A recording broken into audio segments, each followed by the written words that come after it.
Saktinya Kepala BPOM bikin vaksin Nusantara terhambat. Ditulis oleh Panjat H di siwar.com.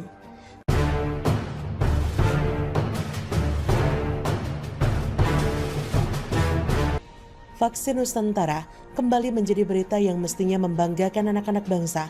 Sedang viral tentang pemerintah Turki memesan vaksin ini sebanyak 5 juta dosis. Turki sendiri adalah negara dambaan para kadrun. Semua kadrun mengidolakan presiden negara ini, Mr. Tayyip Erdogan. Sebelumnya, WHO sudah memberikan persetujuan atas vaksin temuan Dr. Terawan Agus Putranto. Bahkan, sudah dipublish di jurnal PubMed, sebuah jurnal internasional. Artinya, vaksin karya anak bangsa ini sudah diakui dunia. Bahkan Turki sudah memesan jutaan dosis. Diperkirakan pemerintah mancanegara akan berbondong-bondong untuk mengikuti langkah besar Turki ini. Namun di dalam negeri sendiri perjalanan vaksin Nusantara ini dihambat oleh BPOM. Lembaga ini tidak bersedia memberikan persetujuan supaya vaksin ini diproduksi massal untuk mengatasi pandemi yang sudah berlangsung 2 tahun ini. Sementara vaksin-vaksin buatan luar negeri sepertinya belum begitu menjanjikan. Lah, banyak yang sudah tervaksin 2 kali namun masih terpapar juga. Memang sih sudah dijelaskan bahwa sekalipun sudah tervaksin 2 kali, tidak lantas orangnya kebal terhadap COVID. Setiap warga yang sudah divaksin 2 kali harus tetap ikut protokol kesehatan juga.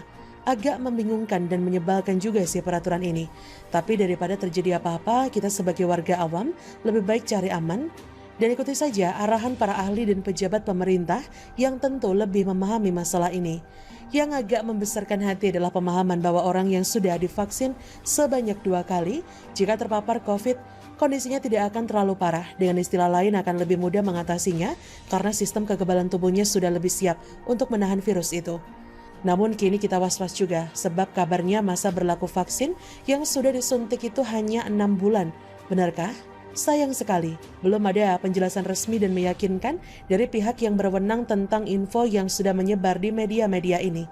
Jika benar artinya kesaktian penulis yang sudah divaksin lengkap pada April 2021 hanya bertahan sampai Oktober 2021?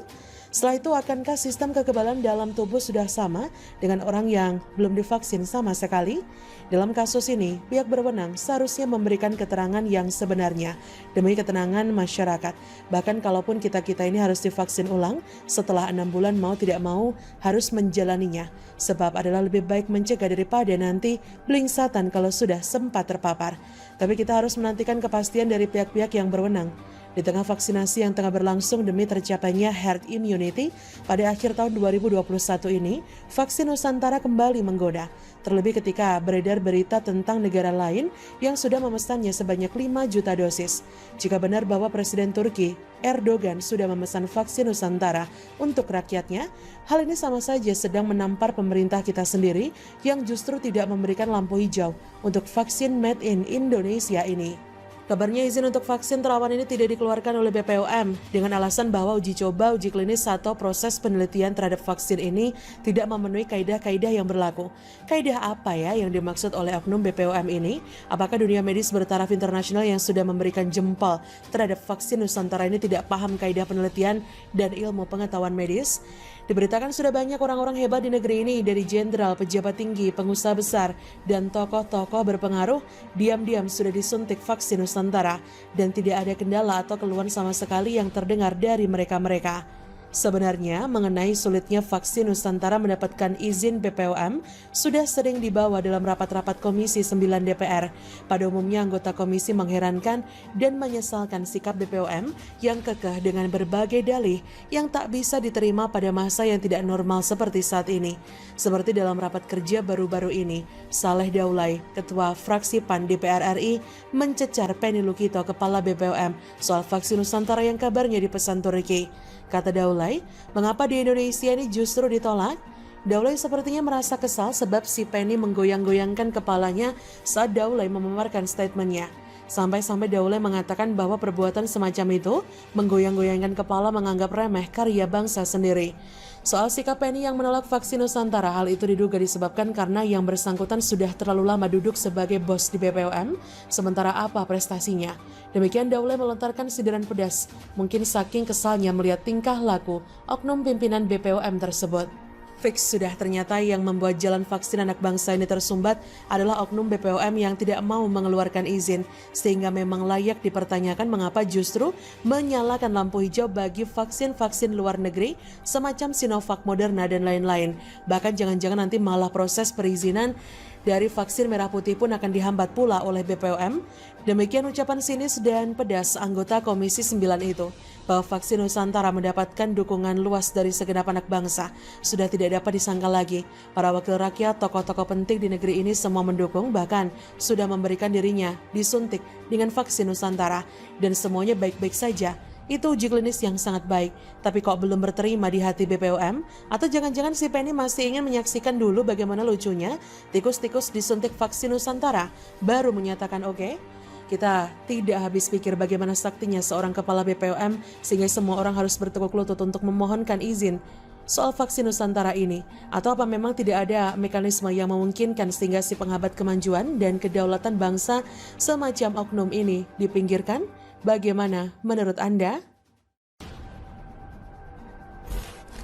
Puji Tuhan, haleluya. Akhirnya Bareskrim Polri tangkap Yahya Waloni. Ditulis oleh Argo Javires di siwar.com.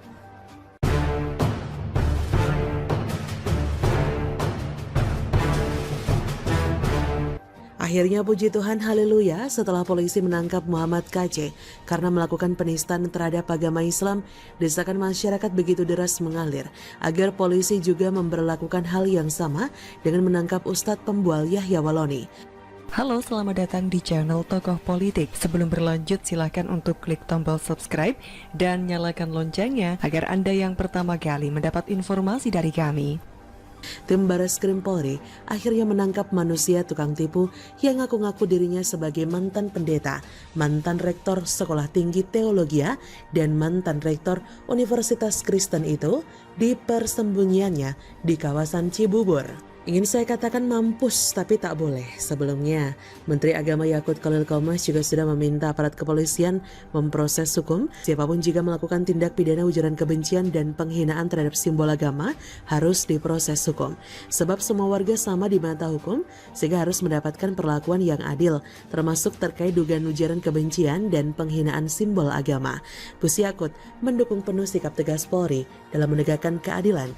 Ia meminta aparat penegak hukum melakukan penindakan hukum terhadap kasus penghinaan terhadap simbol agama tanpa memandang siapapun pelakunya. Kata Menak Yakut, jadi siapapun pelakunya dan dari agama apapun, semua penghina simbol agama harus diproses hukum. Kalau dia diduga menyampaikan ujaran kebencian dan penghinaan terhadap simbol agama, harus diproses hukum, kata Menak Yakut.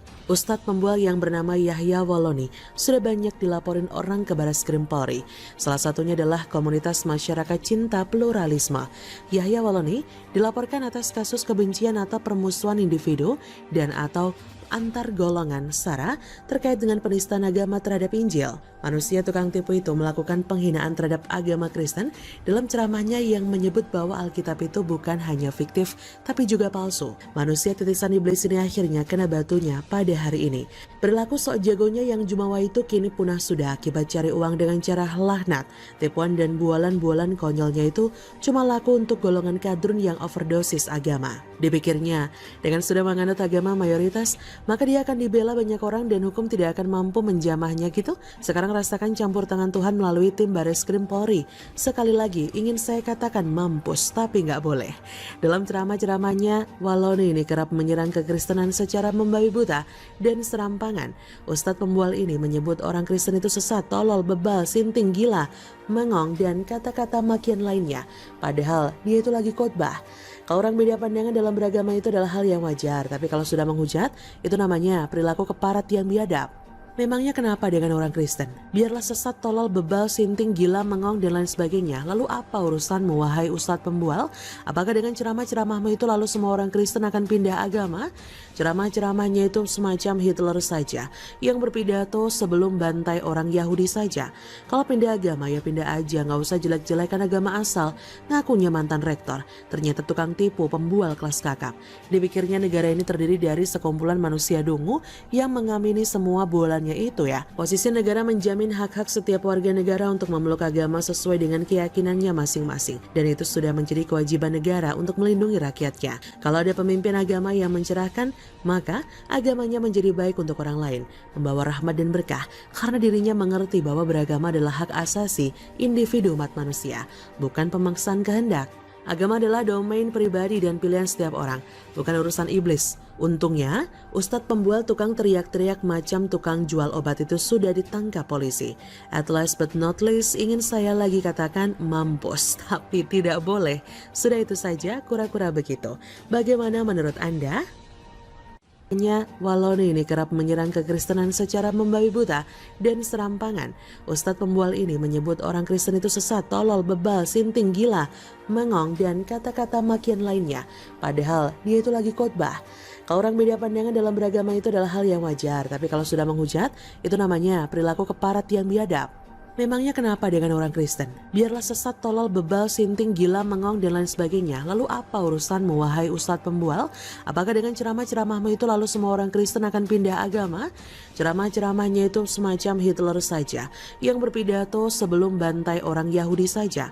Kalau pindah agama ya pindah aja, gak usah jelek-jelekan agama asal. Ngakunya mantan rektor, ternyata tukang tipu, pembual kelas kakap. Dipikirnya negara ini terdiri dari sekumpulan manusia dungu yang mengamini semua bola itu ya. Posisi negara menjamin hak-hak setiap warga negara untuk memeluk agama sesuai dengan keyakinannya masing-masing. Dan itu sudah menjadi kewajiban negara untuk melindungi rakyatnya. Kalau ada pemimpin agama yang mencerahkan, maka agamanya menjadi baik untuk orang lain, membawa rahmat dan berkah, karena dirinya mengerti bahwa beragama adalah hak asasi individu umat manusia, bukan pemaksaan kehendak. Agama adalah domain pribadi dan pilihan setiap orang, bukan urusan iblis. Untungnya, Ustadz pembual tukang teriak-teriak macam tukang jual obat itu sudah ditangkap polisi. At last but not least, ingin saya lagi katakan mampus.